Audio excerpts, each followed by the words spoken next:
నేను శ్లోకాలు చూడండి 13, 14.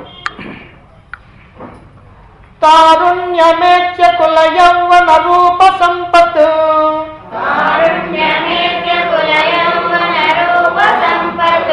విద్యాత్మగర్వ పిహితాత్మహితాభిలాష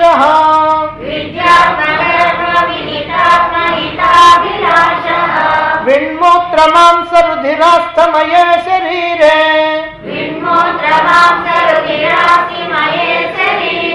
నార్యా రుచిం సముపయాతి జనో విచిత్రం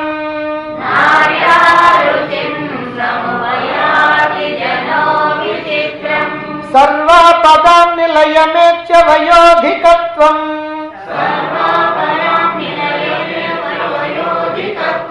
జంతు సుఖం న లభతే హ్యపి కించిదత్ర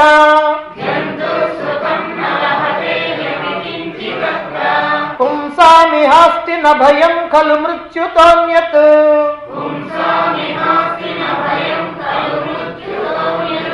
ధికృత్య సంస్కృతిమిమా భవం విరక్తః.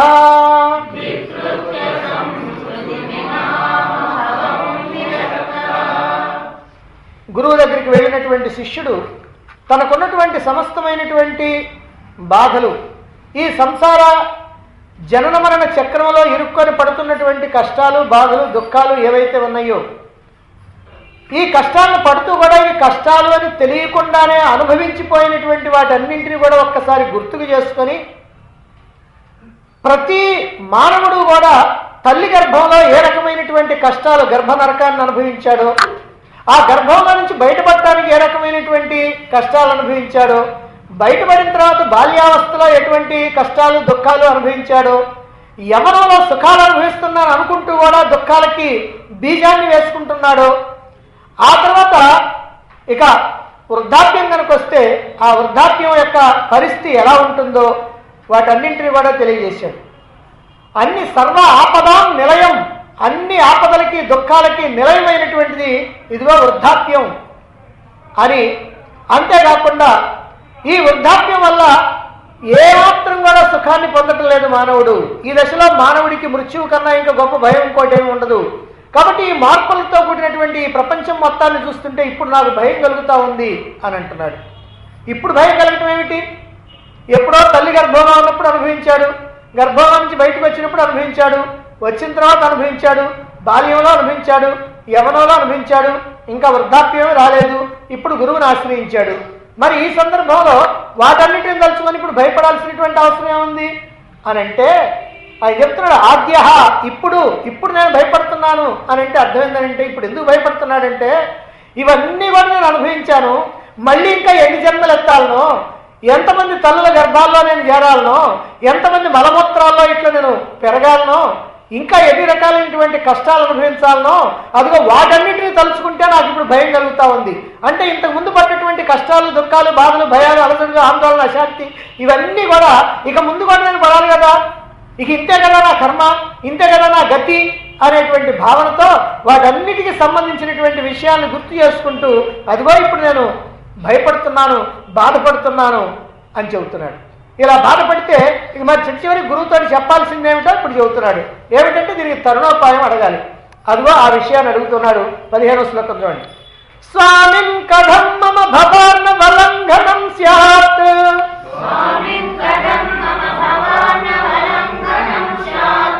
ఆయాసలేశ రహితం వద తత్ర హేతుం శ్రుత్వా తు శిష్య వచనం రమణీయమిత్థం ప్రత్యుత్తరం గురురదాత్ కృతమందహాసః.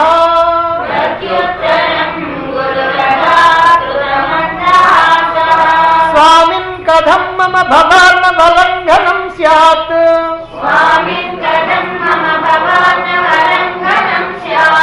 ఆయాసలేశ రహితం వద తత్ర హేతుం శ్రుత్వా తు శిష్య వచనం రమణీయమిత్థం ప్రత్యుత్తరం గురురదాత్ కృతమందహాసః.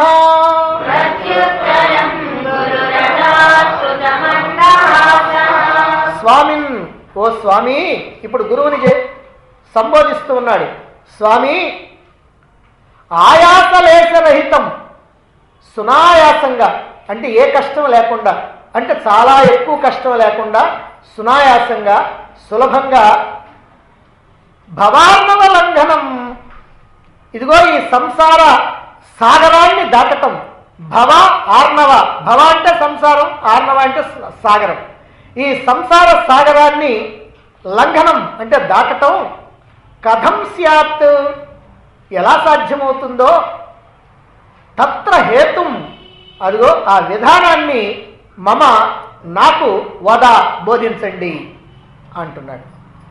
స్వామి, ఈ సంసార సాగరాన్ని సుఖంగా తరించడానికి, సుఖంగా దాటిపోవటానికి ఏ విధంగా నాకు సాధ్యమవుతుందో ఆ విధానాన్ని, ఆ పద్ధతిని నాకు చెప్పండి, ఆ ఉపాయాన్ని నాకు చెప్పండి. రమణీయ శిష్యవచనం, ఎప్పుడైతే ఈ మాట శిష్యుడు అన్నాడో, రమణీయ శిష్యవచనం, ఆ శిష్యుడి యొక్క వచనం రమణీయంగా ఉందంట గురువుకి, అంటే వినసొంపుగా ఉంది. అదిగో ఆ ఆనందకరమైనటువంటి ఆ మాటని ఎప్పుడైతే ఆ మనోహరమైనటువంటి ఆ శిష్యుని యొక్క మాటని శ్రుత్వా విని కృతమందహాస, చిరునవ్వుతో, కృతమందహాస చిరునవ్వుతో, అక్కడ శిష్యుడేమో బాధతో ఏడుస్తూ ఎంతో భయంతో చెబుతూ ఉన్నాడు. మరి ఇక్కడ గురువేమో నవ్వుతూ మందహాసంతో చిరునవ్వుతో గురువు యుద్ధం అదా, ఈ విధంగా బోధిస్తున్నాడు. ఏ విధంగా బోధిస్తున్నాడో ఇక తర్వాత శ్లోకం నుంచి 16వ శ్లోకం నుంచి చివరి దాకా ఇక అంతా కూడా ఈ జ్ఞాన బోధ, ఈ బ్రహ్మ విద్య, ఈ ఆధ్యాత్మిక విద్య, ఈ ఆత్మ విద్య, ఈ మోక్ష విద్య, ఈ మోక్షాన్ని అందుకోవటానికి కావలసినటువంటి విద్య మొత్తాన్ని కూడా చక్కగా తెలియజేస్తున్నాడు. అయితే ఈ శ్లోకంలో శిష్యుడి యొక్క చివరి మాట, ఇప్పుడు చెప్పదలుచుకున్నటువంటి విషయాలన్నీ కూడా 5 శ్లోకాల్లో చెప్పాడు. అలా చెప్పిన తర్వాత చివరిగా శిష్యుడు తన యొక్క చివరి భావాన్ని చెప్పాలి. ఇదంతా చెప్పావు, బాగానే ఉంది, కానీ గురువుని ఏమడుగుతున్నావు నువ్వు? ఇంతకీ నీ కష్టాలని చెప్పుకున్నావు, బాగానే ఉంది. కాబట్టి ఈ కష్టాలన్నింటినీ కూడా తరించేటువంటి మార్గం కావాలి. తరించడం అనంటే కేవలం ఏదో ఇప్పుడు వచ్చిన కష్టం తరించడం కాదు, శాశ్వతంగా కష్టాలనేటువంటివి లేకుండా శాశ్వతమైనటువంటి ఆనందం కావాలి. ఎందుకనంటే ఈ లోకంలో ప్రతి మానవుడు కూడా శాశ్వతమైనటువంటి ఆనందాన్ని కోరుకుంటాడు, తనకు తెలిసినా తెలియకపోయినా. కానీ మనకి తెలియకుండానే మనం ఏ ఆనందాన్ని కోరుకుంటున్నాం అంటే తాత్కాలికమైనటువంటి ఆనందాన్ని. ఇప్పుడు జబ్బు చేసిందనుకోండి, ఈ జబ్బు పోతే చాలండి, ఇక నాకు ఇంకేం అక్కర్లేదంటాం. సరే, ఆర్థికంగా ఎవరన్నా పేదవాడు ఉన్నాడు, నాకు గనక అదిగో అలా గనక సంపాదించుకొని ఒక మేడ గనక కట్టుకున్నానంటే ఇక నాకు ఇంకేం అక్కర్లేదంటాడు. సరే, ఎవరన్నా ఉద్యోగం కోసం ట్రై చేసేటువంటి వాడు ఉన్నాడు అనుకోండి, నాకు పెద్ద ఉద్యోగాలు లక్షలు వచ్చాయి కాదయ్యా, ఏదో 10,000 15,000 వచ్చే ఉద్యోగం వచ్చిన చాలు, అది చాలు, నాకు ఇంకేం అక్కర్లేదు అని అంటాడు. ఎంతసేపు అంటే అది వచ్చిందాక. ఇక ఆ తర్వాత మళ్ళీ కోరిక మళ్ళీ కలుగుతుంది. అంటే ఈ లోకంలో కోరికలు అనేటువంటివి అనంతమైనటువంటివి. వాంట్స్ ఆర్ అన్లిమిటెడ్ అన్నారు, ఎకనామిక్స్లో చెప్తారు. వాంట్స్ ఆర్ అన్లిమిటెడ్, కోరికలు అనంతమైనటువంటివి. ఈ అనంతమైనటువంటి కోరికలు ఏం చేస్తాయంటే మన అనంతమైనటువంటి దుఃఖాలకు తీసుకెళ్తా ఉంటాయి. ఎందుకంటే కోరికలే దుఃఖానికి మూల కారణం. గౌతమ బుద్ధుడు సుమారుగా 7 సంవత్సరాలు 8 సంవత్సరాలు ఆయన ఏకాంతంలో ఆయన ఇల్లు వాకిలి వదిలిపెట్టేసి, రాజ్యాన్ని వదిలిపెట్టేసి, అక్కడ తిరిగి అక్కడ తిరిగి ఆయన చివరికి ఏమిటయ్యా కనుక్కున్నదనంటే మానవుడి యొక్క దుఃఖానికి కారణం కోరికలేనిది. ఆ బుద్ధుడి కంటే కొన్ని కోట్ల సంవత్సరాల ముందే వేదాల్లో ఉన్నాయి ఆ మాట. కోరికలే మన యొక్క దుఃఖాలకు కారణం అనేటువంటి విషయం.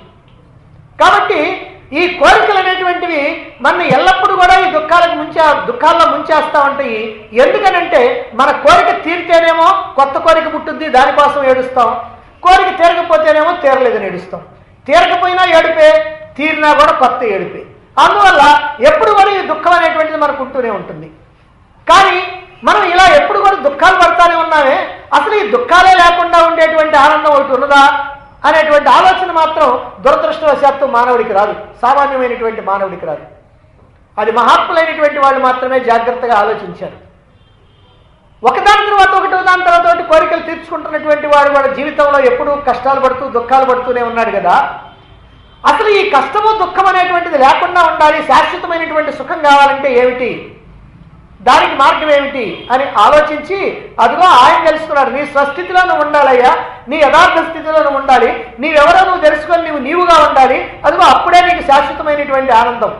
అలా కాకుండా ఈ దేహమే నేనని, ఇంద్రియాలే నేనని, మనస్సే నేనని, బుద్ధే నేనని, ఇదే నేను అనుకుంటూ, ఈ ప్రపంచం సత్యం అనుకుంటూ, ఈ ప్రపంచంలో ఉన్నటువంటి విషయాలు, వస్తువులు, భోగాలు అన్నీ కూడా నాకు ఆనందాన్ని ఇస్తాయనుకుంటూ వీటి కోసం ప్రయత్నం చేస్తూ ఉంటే, ప్రాకులాడుతూ ఉంటే, పరిగెత్తుతూ ఉంటే అప్పుడు ఎలా వస్తుంది సుఖం? వాటి వల్ల అవి లభించినప్పుడు సుఖం కలిగితే కలవచ్చు, కానీ మళ్ళీ వెంటనే వాటికన్నా ఇంకా ఉన్నతమైనటువంటిది కావాలనుకుంటాం, వాటి కోసం ప్రయత్నం చేస్తూ ఉంటాం. అందువల్ల మానవుడి యొక్క దుఃఖాలన్నీ కూడా పోయి శాశ్వతమైనటువంటి సుఖం కలగాలి.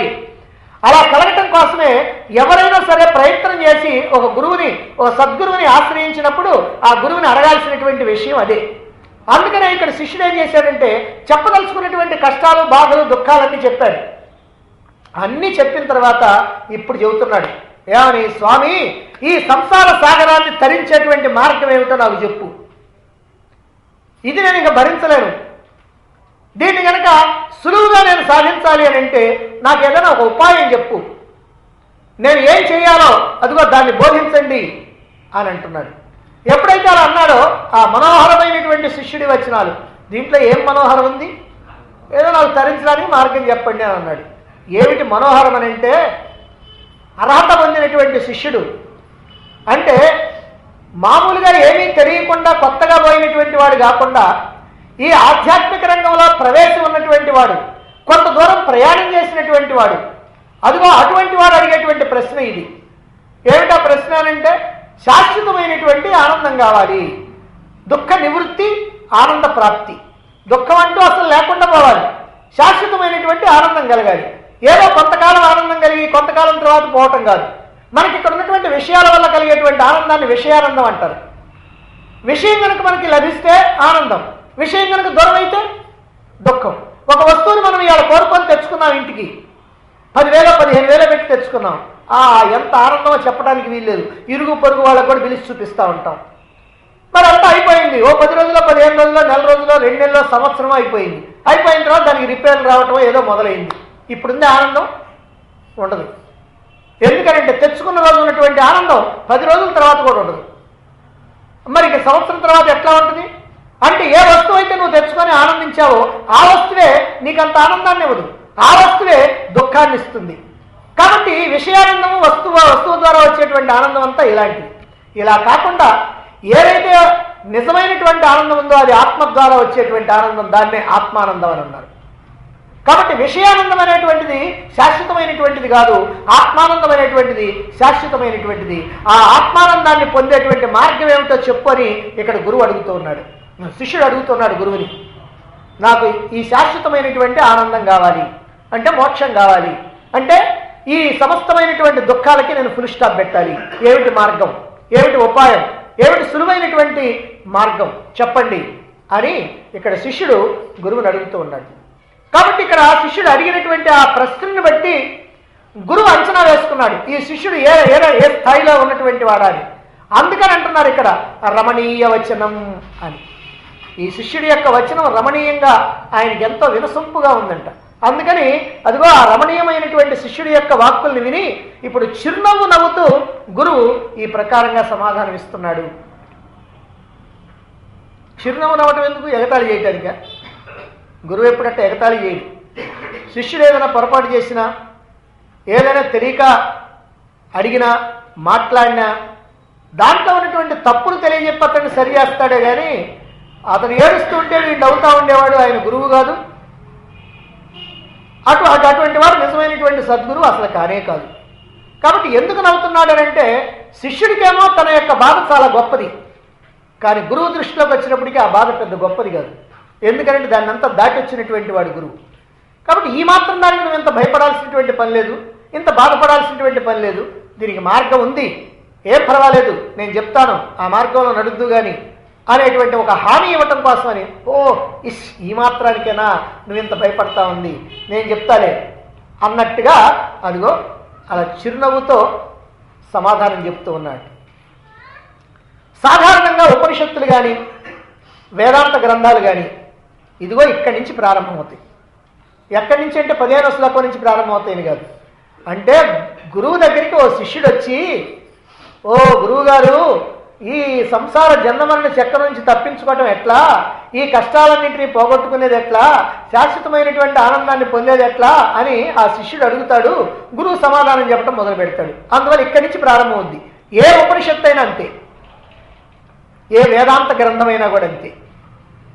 కానీ ఈ గ్రంథం మాత్రం శిష్యుని యొక్క ప్రశ్నకి ముందుగా శిష్యుడు ఈ ప్రపంచాన్ని ఏ దృష్టితో చూచాడో, ఎలా ఈ ప్రపంచం పట్ల విరక్తుడయ్యాడో, సంసార దుఃఖం అనేటువంటిది, జనన మరణపు సంసార దుఃఖం అనేటువంటిది ఎలాంటిదో ముందుగా వివరణ ఇవ్వటం జరిగింది. అంతేకాకుండా గ్రంథాన్ని ప్రసాదించినటువంటి సదాశివ బ్రహ్మేంద్ర సరస్వతి స్వాముల వారు ఉపనిషత్తుల గురించి, ఈ సృష్టి గురించి, మానవుడు చేరుకోవాల్సినటువంటి గమ్యాన్ని గురించి, లక్ష్యాన్ని గురించి, పరమ లక్ష్యాన్ని గురించి ఉపోద్ఘాతంగా వివరణ ఇవ్వటం జరిగింది. మొట్టమొదటి శ్లోకంలో ఏం చెప్పారు?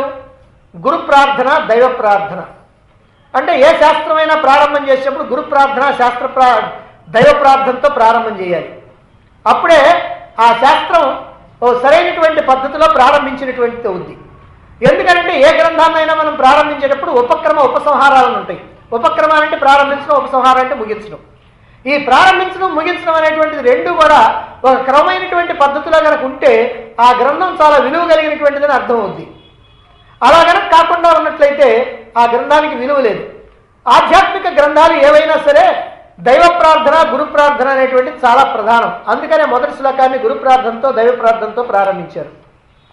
ఇక 2-3 శ్లోకాల ద్వారా ఏం చెప్పారంటే, మానవుడు తరించాలి అని అంటే మోక్షం, తరించడం అంటే మోక్షం. ఆ మోక్షాన్ని పొందాలి అని అంటే మనకి జ్ఞానం కావాలి. అయితే ఈ జ్ఞానం ఎక్కడి నుంచి వస్తుంది? అది ఉపనిషత్తుల నుంచి వస్తుంది. వాటిని శృతి శిరస్సులు అని అన్నారు. శృతులు అని అంటే వేదాలు, వేదాలకు శిరస్సులైనటువంటివే ఉపనిషత్తులు. కాబట్టి ఈ ఉపనిషత్తుల్ని తెలుసుకోవాలి. ఈ ఉపనిషత్తుల్లోనే నీకు కావాల్సినటువంటి సమస్తమైనటువంటి జ్ఞానం ఉంది. పరమాత్మని అందుకోవటానికి కావాల్సినటువంటి జ్ఞానం ఉంది. తరించడానికి మార్గాన్ని చూపేటువంటి ఉపనిషత్తులే అని అక్కడ చెప్పడం జరిగింది. ఇక 4వ శ్లోకం నుంచి దేవుడు జీవుడైనటువంటి విధానాన్ని చెప్పారు. ఎందుకనంటే మనం అందరం జీవుళ్ళమని, దేవుడు అంటే ఎక్కడో ఉన్నాడు, పైన ఎక్కడో ఉన్నాడని అనుకుంటా ఉంటాం. ఈ భ్రమ మనకి కాదు, అసలు ఈ లోకంలో అందరికీ అదే భ్రమ. కానీ యథార్థం ఏమిటనంటే పరమాత్మ ఎక్కడో కూర్చొని లేడు. పరమాత్మ అంతటా ఉన్నాడు, అందరిలో ఉన్నాడు, అన్నింటిలో ఉన్నాడు. ఆయన లేనటువంటి చోటు లేదు. అందుకని ఆయన సర్వవ్యాపకం అని అన్నారు, సూక్ష్మాతి సూక్ష్మం అన్నారు, స్వయం ప్రకాశం అని అన్నారు. కాబట్టి అటువంటి పరమాత్మ ఇక్కడ ఉన్నాడు, అక్కడ ఉన్నాడు, అక్కడ లేడు, ఇక్కడ లేడు అని అనడానికి వీల్లేదు.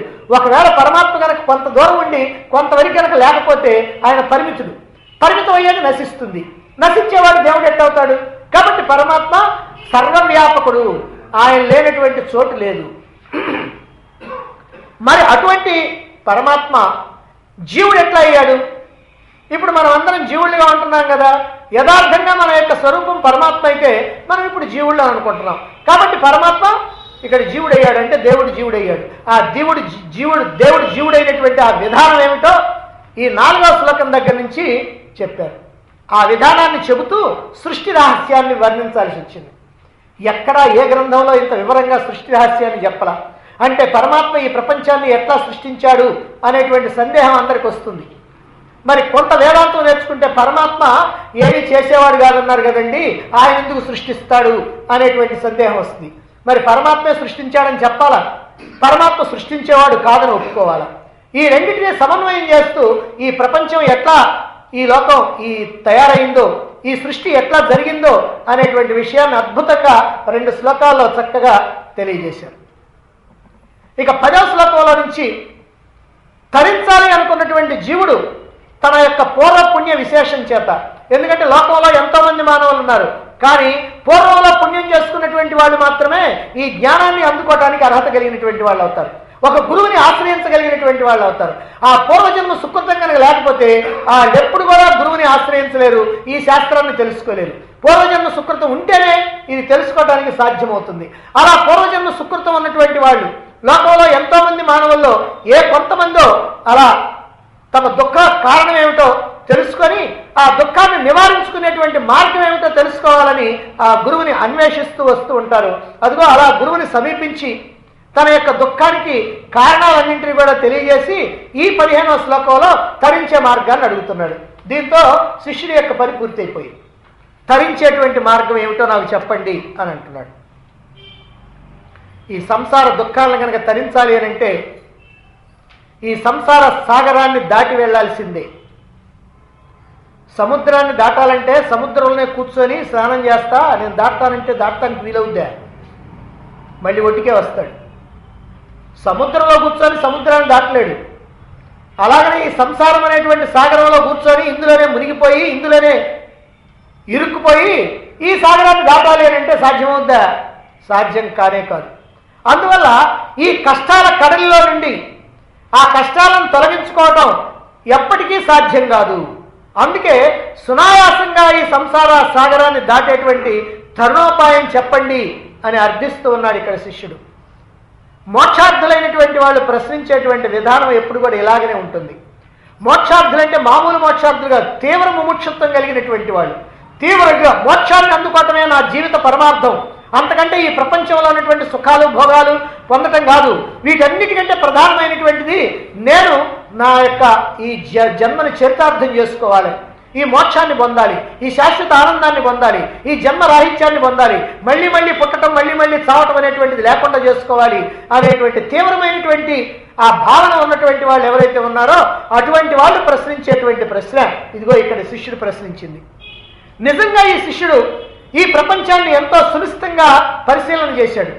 చాలా జాగ్రత్తగా పరిశీలన చేసి ఇందులో ఉన్నటువంటి దుఃఖాలని, బాధల్ని, అలసడుల్ని, ఆందోళనని సరిగ్గా అవగాహన చేసుకోవటం జరిగింది.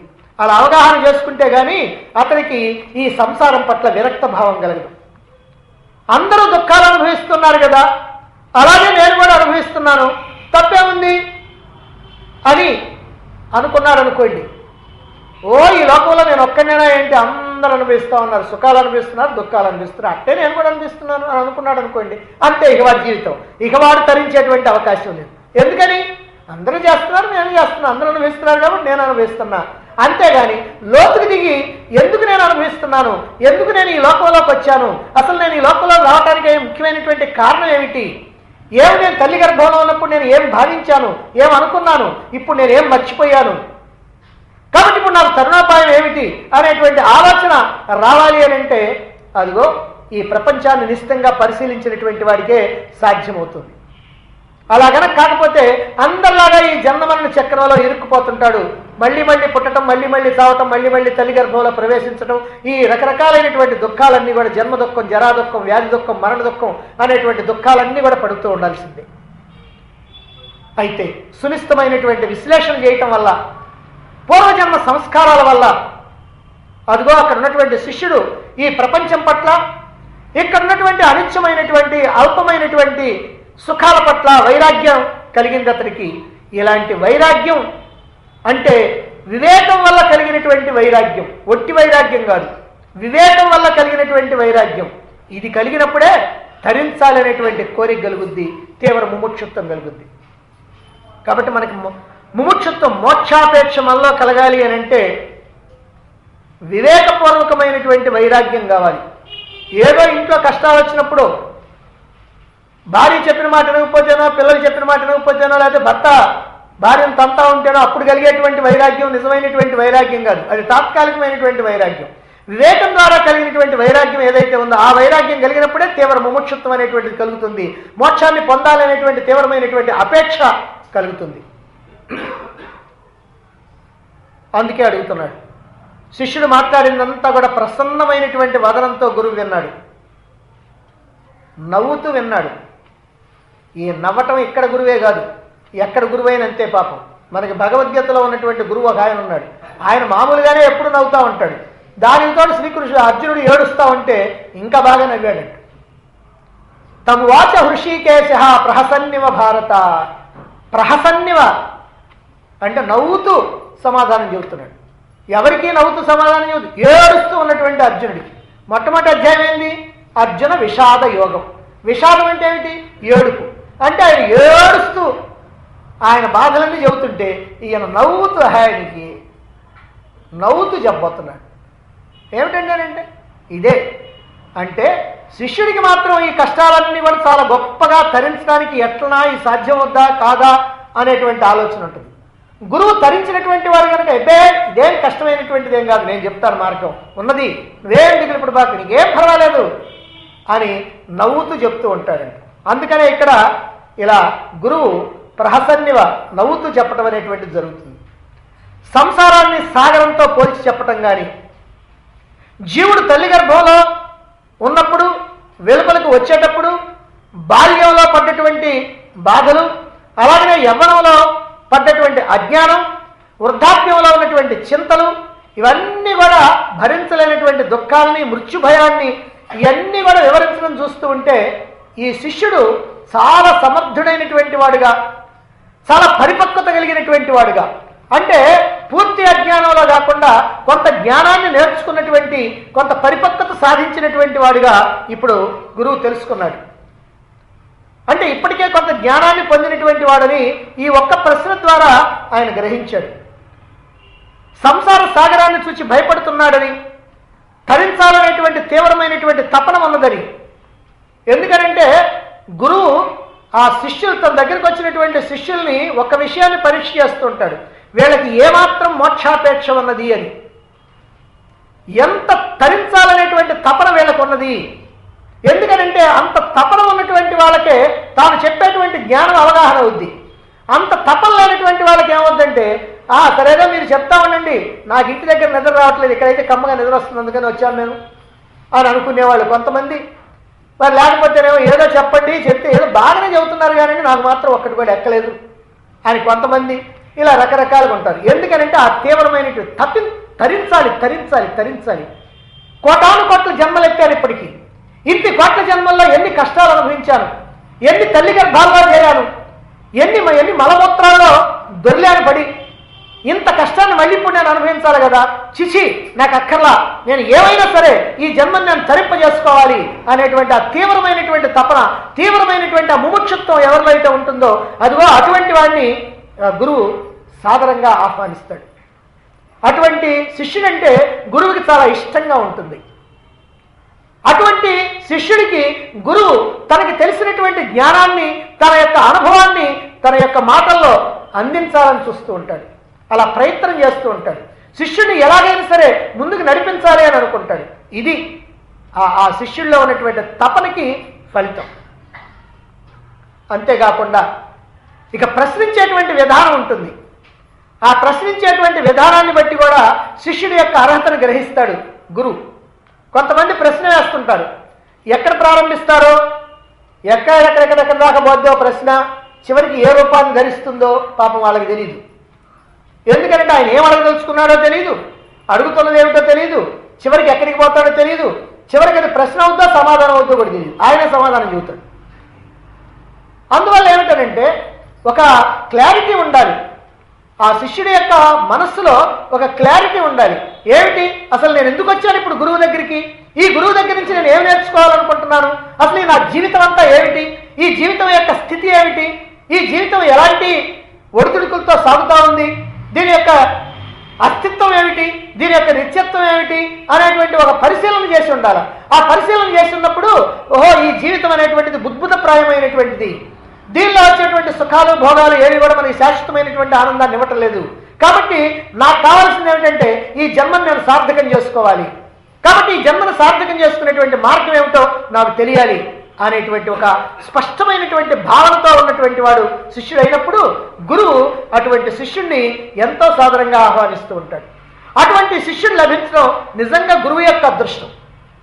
అలాంటి శిష్యుడు ఎక్కడో 100 కోటికి ఒకరు ఉంటారు. అదిగో అలాంటి వాళ్ళు ఎవరికైతే లభిస్తారో ఆ గురువు నిజంగా అదృష్టవంతుడు. కాబట్టి ఇటువంటి శిష్యుడు లభించడం అపురూపం గనక అతని యొక్క మాటలు కూడా ఎంతో మధురంగా ఉన్నాయి అనిపిస్తూ ఉంది. అందుకనే ఇక్కడ రమ్యమైనటువంటి ఎంతో మనోహరమైనటువంటి మాటలుగా అనిపిస్తున్నాయి గురువుకి. అటువంటి శిష్యుడికి తప్పకుండా జ్ఞానబోధ చేయాలి. తప్పకుండా జ్ఞానబోధ చేయాలంటే అనుకోవచ్చు మనం, ఏమండి ఇప్పుడు అందరూ కూడా జ్ఞానబోధ చేస్తూ ఉన్నారు కదా, శిష్యులు వినేవాళ్ళైనా వినవాళ్ళైనా నిద్రపోయేవాళ్ళైనా మేలుకున్న వాళ్ళైనా అటు ఇటు తిరుగుతూ ఉండేవాళ్ళైనా ఎవరికైనా చేస్తున్నారు కదండి, ఏముంది అని అంటాం. కానీ పూర్వకాలంలో అట్లా కాదు. పూర్వకాలంలో గురువుని ఆశ్రయించడానికి శిష్యుడు వెతుక్కుంటూ వెళ్తాడు. ఎవరున్నారు నాకు నా కష్టాన్ని నా బాధని తీర్చేటువంటి వాడు, ఈ మోక్ష మార్గాన్ని చూపించేటువంటి వాడు ఎవరున్నారు అని వెతుక్కొని పోతారు. అలా వెతుక్కొని పోయినటువంటి వాళ్ళలో అర్హత లేనటువంటి శిష్యుడిని కొంతకాలం పాటు ఆయన చేత పనులు చేయిస్తూ ఉంటాడు గురువు. అక్కడ చిమ్మించడం కానీ, లేకపోతే కట్టెలు అడవికి పోయి కట్టెలు తీసుకొని రావడానికి కానీ, లేకపోతే భిక్షాటం చేసి తీసుకొని రమ్మని కానీ ఇలాంటి పనులన్నీ చెబుతుంటాడు. ఉంటాడా ఓడతాడా తేలాల అంటే వాడికి దీని మీద ఆ నిజమైనటువంటి ఆ ఆరాటం ఉందా, ఈ గురువు ద్వారా నేను తరించేటువంటి మార్గం తెలుసుకోవాలనేటువంటి భావన ఉందా లేదా అనేటువంటి విషయం తేలిపోయింది. అలా కాకుండా నిజంగా అర్హత కలిగినటువంటి వాడు ఎవరైతే ఉంటాడో, అంటే ఆ సంబంధమైనటువంటి స్థితి ఎవరికైతే ఉందో అటువంటి వాడికి వెంటనే జ్ఞానబోధ ప్రారంభిస్తాడు. అందుకనే భగవద్గీతలో కూడా 4వ అధ్యాయంలో 34వ శ్లోకంలో తద్విద్ధి ప్రణిపాతేన పరిప్రశ్నేన సేవయ ఉపదేక్షంతితే జ్ఞానం జ్ఞానినః తత్వదర్శినః అన్నారు. జ్ఞానినః తత్వదర్శినః, జ్ఞానులు తత్వదర్శనులు అయినటువంటి వాళ్ళు అంటే శ్రోత్రియులు బ్రహ్మనిష్ఠులు, అంటే శృతుల యొక్క జ్ఞానం వేద విజ్ఞానం ఉన్నటువంటి వాడు, అనుభవ జ్ఞానం ఉన్నటువంటి వాడు. అటువంటి గురువు ఇలాంటి శిష్యుడు కనుక వచ్చినప్పుడు అదిగో ఖచ్చితంగా చెప్పాలి, చెప్తాడు అని అంటున్నాడు. ఉపదేక్ష్యంతి తే జ్ఞానం, తే జ్ఞానం ఉపదేక్ష్యంతి, వాళ్ళకి జ్ఞానాన్ని ఉపదేశిస్తాడు అని. కాబట్టి తత్వదర్శనులైనటువంటి జ్ఞానులు అటువంటి శిష్యుడికి తప్పకుండా జ్ఞానబోధ చేస్తారని గీతలో చెప్పినట్టుగా ఇప్పుడు గురువు ఎంతో సంతోషంతో జ్ఞానబోధ చేయడానికి పూనుకుంటా ఉన్నాడు. సునాయాసంగా తరించేటువంటి మార్గాన్ని చెప్పబోతా ఉన్నాడు. ఇంతవరకు ఉపోద్ఘాతం, ఈ గ్రంథానికి ఉపోద్ఘాతం కింద లెక్క. శిష్యుడి యొక్క అనుభవం, అతని యొక్క వైరాగ్యం, అతని యొక్క ప్రశ్న, ఇదంతా కూడా ఉపోద్ఘాతం అయితే ఇక నుంచి ఈ సద్గురువు యొక్క జ్ఞానబోధ ప్రారంభమవుతా ఉంది. మరి ముందుగా విచారణ మార్గాన్ని ఇదే నీకు తరించేటువంటి మార్గం అని బోధించబోతూ ఉన్నాడు. అంటే ఒక్క మాటలో తరించడానికి కావాల్సింది ఏమిటో చెప్పబోతా ఉన్నాడు. ఈ ఒక్క మాటలో చెప్పటం ఏమిటండి? మనం ఎవరి దగ్గరికన్నా వెళ్ళాం, మన యొక్క క్షేమాన్ని కోరేటువంటి వాళ్ళు, వాళ్ళ దగ్గరికి వెళ్ళిన తర్వాత మనకు వచ్చినటువంటి కష్టాన్ని గురించి అరగంట సేపో 30 గంట సేపో చెప్పాం. మరి మనం 30 గంట సేపు చెప్పి ఎలా ఉన్నాం, మన పరిస్థితి అంటే వణుకుతా ఉన్నాం, ఎవడో వచ్చి మన మీద పడిపోతా ఉన్నాడు, లేకపోతే ఏదో పెద్ద ప్రమాదం రాబోతా ఉంది, అందుకని వణికిపోతా ఉన్నాం. ఇలా పోయి ఏమైనా సరే ఇక నువ్వు తప్ప నాకు గత్యంతరం లేదు, నీవే తప్ప నితప్పరం మీద కాళ్ళ మీద పడ్డాం. ఇప్పుడు ఆయన చేయాల్సిన మొట్టమొదటి పని ఏమిటి? ఆయన కూడా ఒక అరగంట సేపు నీకేం పర్వాలేదు నా వ్యవహారం అంతా చెబుతాడా? కాదు. మొట్టమొదటిది ఏంటంటే నీకేం పర్వాలేదు నేనున్నా, హో నేను చూసుకుంటా పో. ఆ ఒక్క మాట అంటే వాడి బాధ అంతా మర్చిపోతాడు. ఆ తర్వాత ఎన్ని మాటలైన వింటాడు. ఇక ఈ ఒక్క మాట అనకుండా అన్నీ చెబుతా ఉంటే ఆ అసలు సంగతి రావాలి వాడికి, అది వచ్చిందాక ఈ వినపడదు. అందుకనే ఇక్కడ గురువు కూడా ఏం చేస్తున్నా అంటే మోక్షాన్ని అందుకోవటానికి ఉన్నటువంటి ఏకైక మార్గం ఇదిగో ఇదే అని ఒక మార్గాన్ని చక్కగా స్పష్టంగా సూక్ష్మంగా సంక్షిప్తంగా ఒకే ఒక్క శ్లోకంలో చెప్పబోతా ఉన్నాడు. మరి అదేమిటో చూడండి. తర్వాత శ్లోకం 16. దేహేంద్రియాసు హృదయాదిక చైత్యవర్గాత్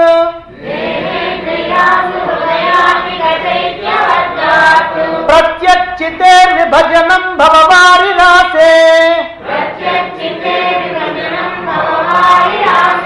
సంతారణే ప్లవయితి శృతి డిండిమ్యోయం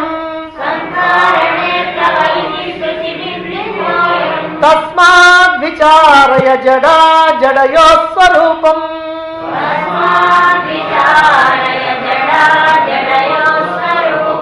దేహేంద్రియాసు హృదయాదిక చైత్యవర్గాత్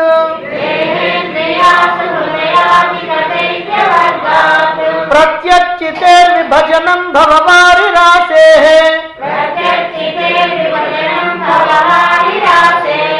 సంతారణే ప్లవయితి శృతి డిండిమ్యోయం తస్మాద్ విచారయ జడా జడయో స్వరూపం.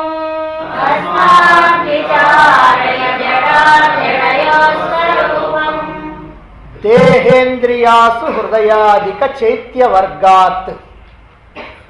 దేహ, ఇంద్రియ, ఆసు, హృదయ, ఆదిక, చైత్య వర్గాత్. దేహ అంటే దేహము, ఇంద్రియ అంటే ఇంద్రియాలు, ఆసు అంటే ప్రాణాలు, హృదయం అంటే హృదయం. దేహము, ఇంద్రియాలు, ప్రాణాలు, హృదయము మొదలైనటువంటి చైతన్యంతో కూడినటువంటి వర్గం నుంచి, చైత్య వర్గాత్ అంటే చైతన్యంతో కూడినటువంటి ఆ వర్గం నుంచి ప్రత్యక్షితే విభజనం, ప్రత్యక్షితే విభజనం, ఆ లోపల ఉన్నటువంటి చితిని వేరు చేయటమే, లోపల ఉన్నటువంటి చితిని, చైతన్యాన్ని వేరు చేయటమే భవవారి రాసే ఈ భవసాగరాన్ని సంతరణే దాటించేటువంటి ప్లవ ఇతి పడవ అని శృతి డిండిమహ. శృతి డిండిమహ, శృతి అంటే ఉపనిషత్తులు, డిండిమహ అంటే భజాయించి చెప్తున్నాయి, అంటే ఢంకా బజాయించి చెబుతున్నాయి అంటారు. ఢంకా అంటే పెద్ద ఢక్క, పెద్ద డోర్ ఉంటుంది, దాని బాగా పెద్ద మోత వస్తుంది, అది ఢంకా బజాయించి చెబుతున్నారు అని అంటారు. అందుకని శృతులన్నీ కూడా మనకు, ఉపనిషత్తులన్నీ కూడా గట్టిగా చెప్పేస్తూ ఉన్నాయి ఈ ఒక్క మాట. ఈ ఒక్క మాట కనుక తెలుసుకోలేకపోతే అటువంటి వాడు రకరకాలైనటువంటి మార్గాలు ఏవైతే ఉన్నాయో ఆ మార్గాల్లో ప్రయాణం చేస్తాడు, చివరికి చేరుకోవాల్సినటువంటి స్థానాన్ని చేరుకోడు. ఎవరైతే శృతులు చెప్పినటువంటి, వేదాలు చెప్పినటువంటి మాటలు, ఈ వేదంలో ఏదైతే ఉన్నదో ఆ వేదం చెప్పినటువంటి మాట, లేదా వేదాలకు శిరస్సులైనటువంటి ఉపనిషత్తులు చెప్పినటువంటి మాటను ఎవరైతే వింటారో, ఎవరైతే ఆ మార్గంలో ప్రయాణం చేస్తారో అటువంటి వారు మాత్రమే ఆ పరమ లక్ష్యమైనటువంటి మోక్షాన్ని చేరుకోగలుగుతారు. మిగిలినటువంటి వాళ్ళు ఎవరు చేరుకోవడానికి వీల్లేదు. అందుకే ఇక్కడ చెప్తున్నారు, ఈ దేహేంద్రియ, ప్రాణ, హృదయ ఈ మొత్తం కూడా ఏవైతే ఉన్నాయో ఇవన్నీ కూడా చైత్య వర్గం అంటారు. చైత్య వర్గం అని అంటే చైతన్యంతో కూడి కనిపించేవి. అయితే ఈ చైతన్యంతో కూడి కనిపించేటువంటి ఈ చైత్య వర్గంలో నుంచి లోపల ఉన్నటువంటి చితిని, చైతన్యాన్ని అదిగో తెలుసుకో, విశ్లేషణ చేయి, లోపల ఉన్నటువంటి చితిని వేరు చేయి, విభజన చేయి. అలా విభజన చేస్తే ఏమవుతుందంటే భవవారి రాసే, ఈ భవసాగరాన్ని, ఈ జన్మవనరూప సంసార సాగరాన్ని సంతరణే ప్లవయితి, దీన్ని దాటించేటువంటి పడవ. ప్లవ అంటే పడవ. సముద్రాన్ని కనుక దాటాలంటే మనకు నౌక, పడవ కావాలి. అలాగనే ఈ సంసారం అనేటువంటి సాగరాన్ని దాటాలంటే మనకి ఇక్కడ కూడా ఒక పడవ కావాలి. ఏమిటా పడవ అంటే అదిగో ఇక్కడ చెప్తున్నారు పడవ ఏమిటంటే ఈ చితిని వేరు చేయటం, ఈ దేహేంద్రియ మనోబుద్ధుల నుంచి ఆ చైతన్యాన్ని వేరు చేయటం అనేటువంటిది ఏదైతే ఉందో అదే నీకున్నటువంటి మార్గం. ఈ వేరు చేయటం, ఈ విభజన చేయటం ఏదైతే ఉందో ఇది ఎంతో ప్రధానమైనటువంటిది. ఇది అత్యున్నతమైనటువంటి స్థాయిలో జ్ఞాన మార్గంలో చెప్పేటువంటిది. అందుకనే భగవద్గీతలో కూడా మొదటి 6 అధ్యాయాలు కర్మషట్కం అయితే, రెండవ 6 అధ్యాయాలు భక్తి షట్కం అయితే, మూడవ 6 అధ్యాయాలు అంటే 13 నుంచి 18 వరకు ఉన్నటువంటి అధ్యాయాలు మొత్తం కూడా జ్ఞాన షట్కం అన్నారు. అది జ్ఞాన షట్కం కాబట్టి మొదలు పెట్టడంతో విభాగం చేయటం మొదలుపెట్టారు. ఇక్కడ చెప్పారు కదా విభాగం. ఏ విభాగం? ఇదిగో ఈ చైత్య వర్గం నుంచి చితిని వేరు చేయటం అన్నారు కదా. అందుకనే క్షేత్రజ్ఞ విభాగ యోగము, గుణత్రయ విభాగ యోగము, మరి దైవాసుర సంపద్ విభాగ యోగము, గుణత్రయ విభాగ, శ్రద్ధాత్రయ విభాగ యోగము, విభాగం విభాగం విభాగం. అక్కడ కూడా అన్ని 6 అధ్యాయాలు 4 అధ్యాయాలు విభాగ యోగాలు. ఎందుకనంటే ఈ విభాగం చేయటం నేర్చుకోయ్యా, బాగుపడతావు. ఈ విభాగం చేయటం కనుక తెలిస్తే నువ్వు ఈ సంసార జన్మరణ చక్రం నుంచి తరిస్తావు అనేటువంటి విషయాన్ని తెలియజెప్పడం కోసమే ఇదిగో భగవద్గీతలో కూడా ఈ విభాగం పెట్టింది. ఆ మొత్తం విషయాన్ని ఇదిగో ఇక్కడ స్వామి ఒకే ఒక్క శ్లోకంలో మనకు అందిస్తూ ఉన్నాడు. చైత్య వర్గం నుంచి చితిని వేరు చేయాలి అని. ఆ విషయాన్ని నేను చెప్పటం కాదు, ఉపనిషత్తులు చాటుతున్నాయి అని కూడా ఇక్కడ చెప్పారు. శృతి డిండిమ, ఉపనిషత్తులన్నీ కూడా ఢంకా బజాయించి చెబుతూ ఉన్నాయి. తస్మాత్, అందువల్ల జడ అజడయోహో స్వరూపం, ఈ జడ చైతన్యాల యొక్క స్వరూపాన్ని గురించి విచారణ చేయి అని అంటున్నారు.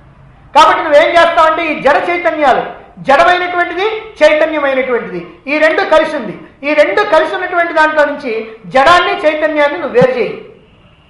పాలు నీరు కలిసి ఉన్నాయి, దాన్ని వేరు చేయాలి. ఎవరు వేరు చేస్తారు? మనుషులకి చేత కాదు, హంస. హంస అయితే ఏం చేస్తుందంటే దాన్ని దీన్ని వేరు చేస్తుంది. కాబట్టి మనం కూడా ఇక్కడ హంసలం కావాలి, హంసలు కాదు పరమహంసలు కావాలి. అదిగో అప్పుడే ఈ జడ చైతన్యాలని వేరు చేసేటువంటి శక్తి వస్తుంది.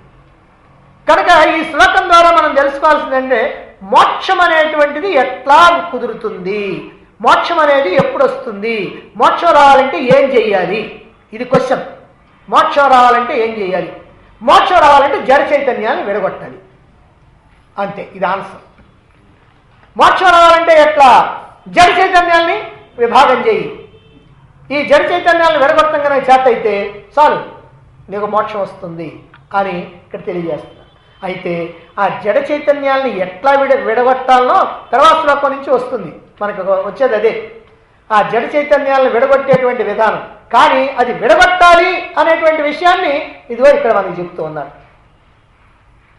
శిష్యుని యొక్క మాటలను బట్టి, అతను ప్రశ్నించినటువంటి విధానాన్ని బట్టి ఆ శిష్యుడు పరిపక్వమైనటువంటి బుద్ధి కలిగినటువంటి వాడని, ఇప్పటికే కొంతవరకు ఆత్మజ్ఞానాన్ని కూడా తెలుసుకున్నటువంటి వాడని గ్రహించినటువంటి గురువు సరాసరి అతనికి ఆత్మవిచారణ మార్గాన్ని బోధిస్తున్నాడు. ఎందుకంటే ఆత్మవిచారణ వల్లనే మోక్షం. ఆత్మవిచారణ లేకుండా మోక్షం రాదు.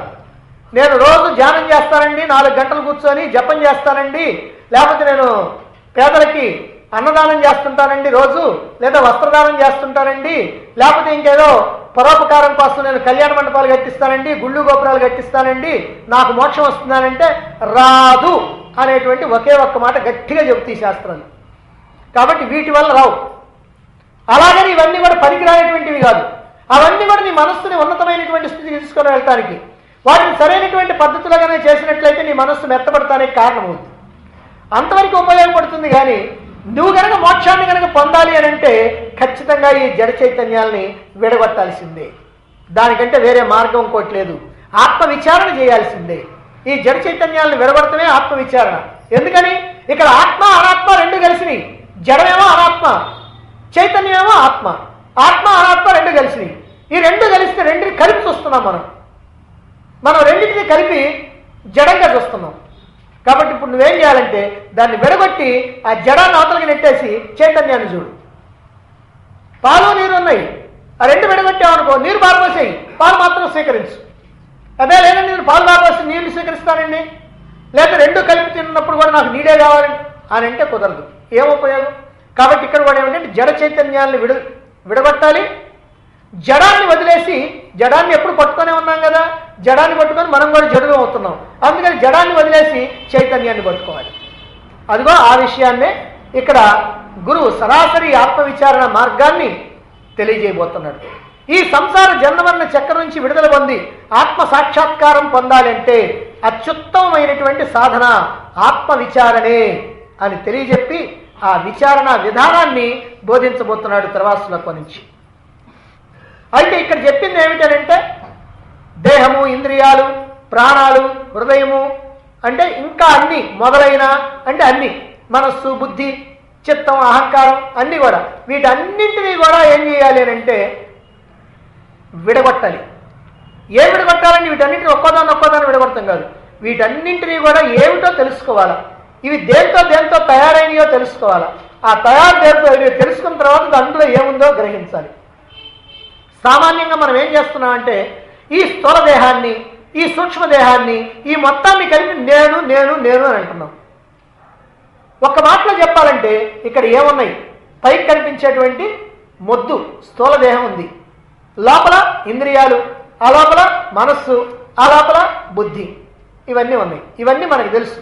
కానీ మనకి తెలియదు ఇంకోటి ఉంది, అదే ఆత్మ, అదే చైతన్యం, అదే చితి.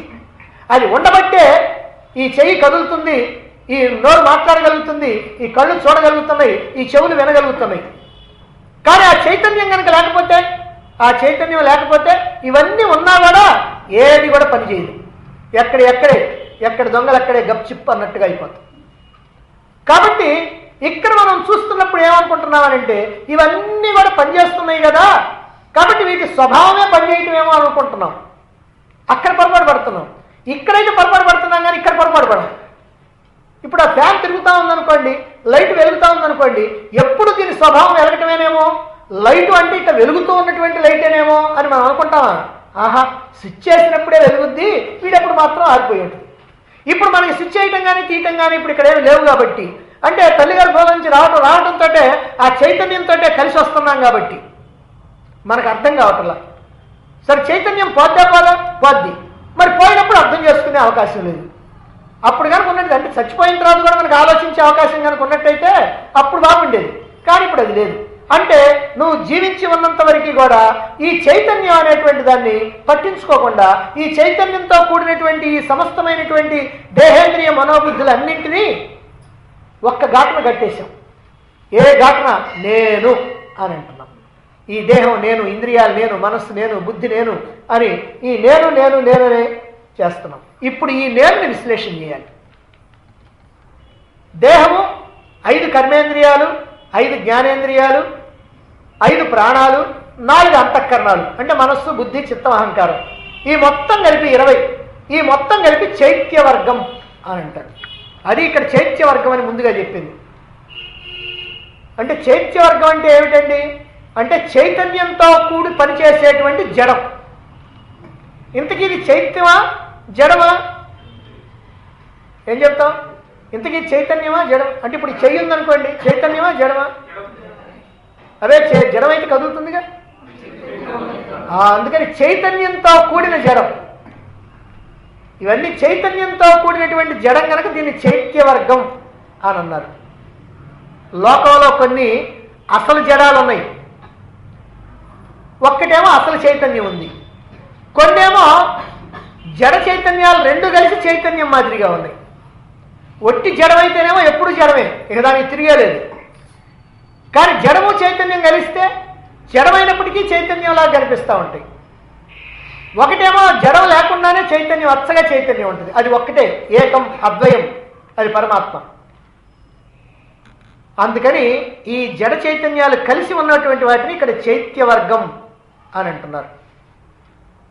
ఇప్పుడు మన ఇంట్లో లైట్ ఉంది, ఫ్యాన్ ఉంది, ఫ్రిడ్జ్ ఉంది, ఇంకా రకరకాలైనటువంటి వస్తువులు ఉన్నాయి. ఇవన్నీ జడమా చైతన్యం అంటే ఖచ్చితంగా చెబుతాం ఇవన్నీ జడం. మరి చైతన్యం ఎప్పుడు అవుతున్నాయి? మనం స్విచ్ చేసినప్పుడు, అందులో కరెంట్ పాస్ అవుతున్నప్పుడు అవి చైతన్యం అవుతున్నాయి, లేకపోతే అవి జడం. ఇవి ఒక రకం. ఇక కొండలు, రాళ్ళు, గుట్టలు, పర్వతాలు ఇట్లాంటివి ఉన్నాయి అనుకోండి, మరి అవి ఎల్లప్పుడూ జడం, ఇక దాంట్లో తిరిగేలేదు. అంటే ఎప్పటికీ అవి కదిలేవి కాదు. ఇవైతే కాస్త కరెంట్ వేస్తే కదులుతున్నాయి, అవి ఎప్పటికీ కదిలేవి కాదు. మరి దేహము, ఇంద్రియాలు, మనస్సు, బుద్ధి ఇవి జడాలే అయినప్పటికీ కూడా చైతన్యంలాగా కనిపిస్తూ ఉన్నాయి. జడాలైతే చైతన్యంలాగా ఎందుకు కనిపిస్తున్నాయి అని అంటే ఇందులో చైతన్యం ఉండబట్టి. కాబట్టి చైతన్యం ఉంది కాబట్టి ఈ జడం చైతన్యంలాగా కనిపిస్తూ ఉంది. దేహం తనకు కావలసినటువంటి వాటిని లోపలికి తీసుకుంటుంది, అక్కర్లేనటువంటి వాటిని బయటికి పంపిస్తూ ఉంటుంది. కర్మేంద్రియాలు ఏం చేస్తున్నాయి? నడవటానికి, పట్టుకోవటానికి, విడిచిపెట్టడానికి, మాట్లాడటానికి, వీటన్నిటికి ఉపయోగపడుతుంది. మరి జ్ఞానేంద్రియాలు దేనికి పనికి వస్తున్నాయి? చూడటానికి, వినటానికి, వాసన చూడటానికి, రుచి చూడటానికి, స్పర్శించడానికి. ఈ 5 జ్ఞానేంద్రియాలు 5ంటికి పనికి వస్తాయి, శబ్ద, స్పర్శ, రూపరస, గంధాలు అనేటువంటి. మరి అంతఃకరణాలు ఉన్నాయి కదా, మనస్సు, బుద్ధి, చిత్తం, అహంకారం. మరి ఇవేం చేస్తుంటాయి? మనస్సు ఏమో ఆలోచనలు చేస్తుంటుంది, బుద్ధి ఏమో నిశ్చయం చేస్తుంటుంది, చిత్తం ఏమో జ్ఞాపకాలు పెట్టుకుంటుంటుంది, అహంకారం ఏమో నేను నేను ముందుకు వస్తుంటుంది. కాబట్టి మనస్సు, బుద్ధి, చిత్తం, అహంకారం అనేటువంటి ఈ 4 కూడా వాటి పనులు చేస్తూ ఉన్నాయి. అయితే ఇవన్నీ కూడా అలా పనులు చేయటానికి యథార్థంగా వాటికి ఆ శక్తి వాటిట్లోనే ఉందా? లేదు, అవన్నీ కూడా నిజంగా జడం.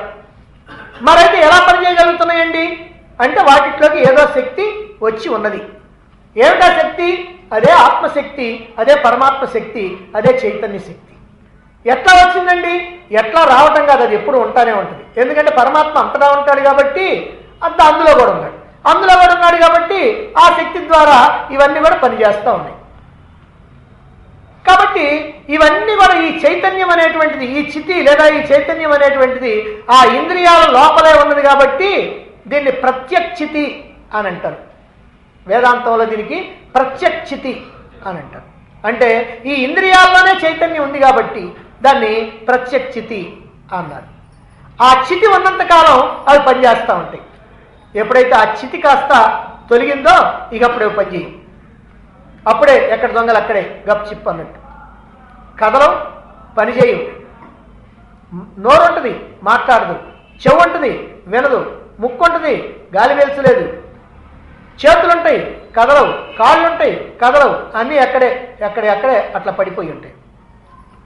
సాధారణంగా మనం ఏమనుకుంటా ఉంటామంటే ఈ దేహము, ఈ ఇంద్రియాలు, ఈ మనస్సు, ఈ బుద్ధి ఇవన్నీ స్వతహాగానే పనిచేస్తున్నాయి అని అనుకుంటాం.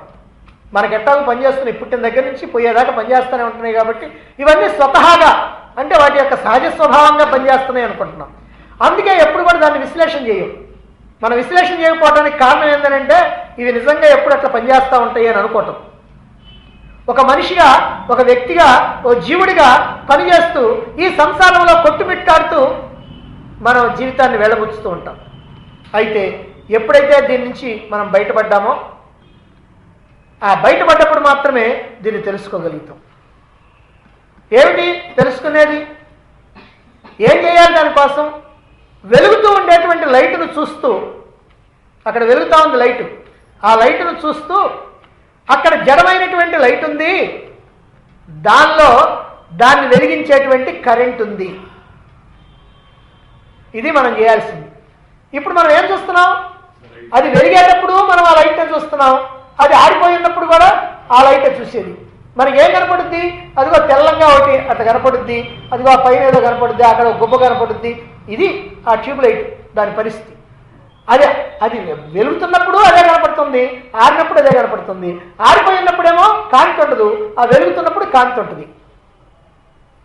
అంతే కదా మనకు తెలిసింది. అయితే ఇది చూసినప్పుడల్లా నీకు భావన రావాలి. ఏమిటా భావన అంటే ఇది నిజంగా స్వయంగా వెలిగేది కాదు. స్వయంగా వెలిగేది అయితే ఏమవుతుంది? ఎప్పుడు వెలుగుతూనే ఉంటుంది. ఇక దాన్ని ఆపటం ఎవరి వల్ల కాదు, ఎప్పుడు వెలుగుతూనే ఉంటుంది. అది స్వయంగా వెలిగేది, కానీ అది స్వయంగా వెలిగేది కాదు, అందువల్ల జడం. మరైతే ఇప్పుడు ఎందుకు వెలుగుతుందండి? అందులోకి ఓ శక్తి వచ్చింది, విద్యుత్ శక్తి. ఆ విద్యుత్ శక్తి వచ్చింది కాబట్టి అది వెలుగుతూ ఉంది. అందువల్ల ఆ విద్యుత్ శక్తి ఏమో శక్తి, చైతన్యం, చితి. ఇదేమో జడం. ఇలా చూడటం నేర్చుకోవాలి. మరైతే అక్కడ లైట్ని చూస్తున్నావు కదా, మరి ఇక్కడ చేతినో, కాలునో, ముక్కునో, కన్ను, నోరునో, మరి వీటిని చూడొద్దు. ఇప్పుడు వీటిని చూసినప్పుడు కూడా మనకి ఏం రావాలంటే ఈ భావన రావాలి. ఏ భావన రావాలి? ఇది నిజంగా కదిలేది కాదు. కావాలంటే సరిపోయినటువంటి వాడి యొక్క దేహం వైపు చూడండి. చూస్తే ఏం తెలుస్తుంది? ఇది కదలదు, చేయగలదు. మరి మనకు కదులుతుంది ఎందుకని? లేదా వాడికి కూడా ఇంతకు ముందు కదిలింది, అరగంట ముందు కదిలింది, ఇప్పుడు పోయింది, కదలటలేదు. ఎందుకని కదలటలేదు? దాంట్లో ఏదో పై భాగాలన్నీ ఉన్నాయిగా, చర్మం ఉంది, ఎముకలు ఉన్నాయి, అన్ని భాగాలన్నీ ఉన్నాయి, కానీ కదలటల్లా. ఎందుకని అంటే దాంట్లో చితి, చైతన్యం లేదు. అంటే ఇది పనిచేస్తున్నదంటే దీంట్లో చితి ఉన్నప్పుడే పనిచేస్తా ఉన్నది, ఈ చితి లేనప్పుడు ఇది పనిచేయటం లేదు.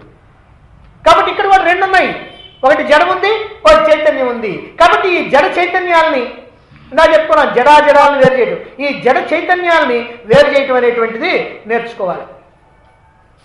ఇదే విచారణ పద్ధతి, ఇదే మోక్షాన్ని అందుకునేటువంటి పద్ధతి. ఈ మోక్షాన్ని అందుకునేటువంటి పద్ధతి అంతా కూడా బుద్ధితో చెయ్యాలి.